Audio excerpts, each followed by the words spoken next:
Hi, You Can Heal family. Good morning. We are reading today 2 Kings chapter 12. My name's Shena. I hope you had a wonderful weekend and are ready for what God has in store this week. So let's start it off with the beginning of this chapter, spiritual evaluation of Joash. Joash began to rule over Judah in the 7th year of King Jehu's reign in Israel. He reigned in Jerusalem 40 years. His mother was Zibiah from Beersheba. All his life, Joash did what was pleasing in the Lord's sight because Jehoiada the priest instructed him. Yet even so, he did not destroy the pagan shrines, and the people still offered sacrifices and burned incense there. Spiritual situation under Joash. One day, King Joash said to the priests, "Collect all the money brought as a sacred offering to the Lord's temple, whether it is a regular assessment, a payment of vows, or a voluntary gift. Let the priests take some of that money to pay for whatever repairs are needed at the temple."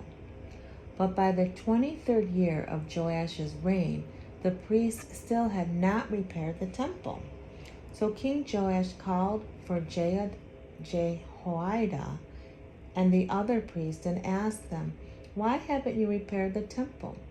Don't use any more gifts for your own needs. From now on, it must all be spent on getting the temple into good condition." So the priests agreed not to collect any more money from the people, and they also agreed not to undertake the repairs of the temple themselves. Then Jehoiada the priest bored a hole in the lid of a large chest and set it on the right-hand side of the altar at the entrance of the temple of the Lord. The priest guarding the entrance put all the people's contributions into the chest.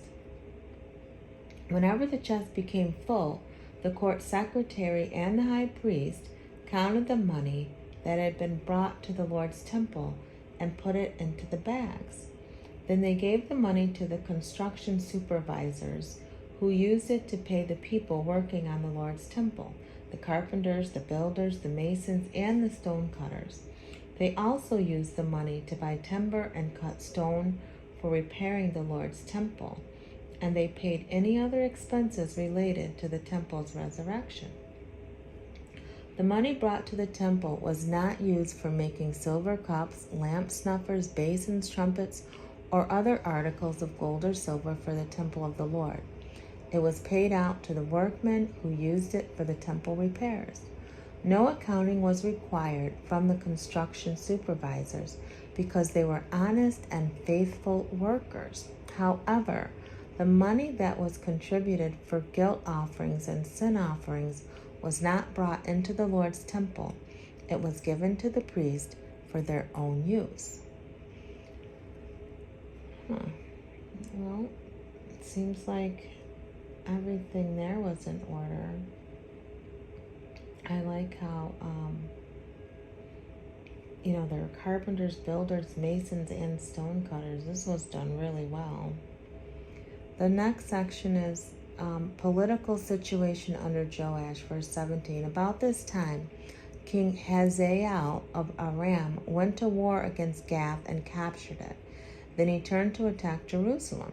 King Joash collected all the sacred objects that Jehoshaphat, Jehoram, and Ahaziah, the previous kings of Judah, had dedicated, along with what he himself had dedicated. He sent them all to Hazael, along with all the gold and the treasures of the Lord's temple and the royal palace. So Hazael called off his attack on Jerusalem. The death of Joash. The rest of the events in Joash's reign and all his deeds are recorded in the book of the history of the kings of Judah. But his officers plotted against him and assassinated him at Beth Milo on the road to Selah. The assassins were Jozabad, son of Shimeath, and Jehozabad, son of Shomer. both trusted advisors. Oh my goodness. Joash was buried with his ancestors in the city of David. Then his son Amaziah became the next king.